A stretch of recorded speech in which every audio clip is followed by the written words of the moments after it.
Here at the station, we now have our poinsettia display on the anchor desk. Looks really, really nice. Now get this, according to the USDA, they are America's #1 selling potted plant. They sell 80 million of them a year, which rakes in $250 million every year. And this is all done in a 6-week period. That's just crazy.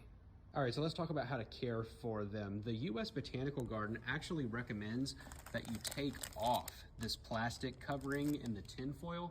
They say that the wrapping holds this water in and prevents proper drainage. You also don't want to leave these in standing water.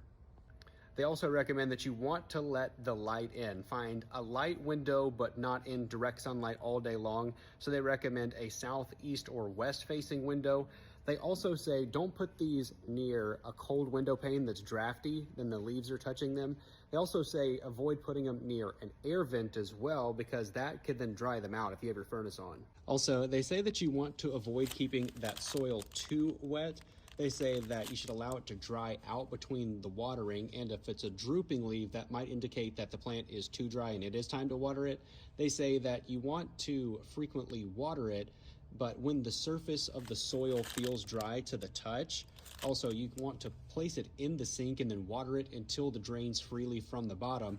And you'll want to let that water completely drain out so it's not left in standing water that would cause root rot.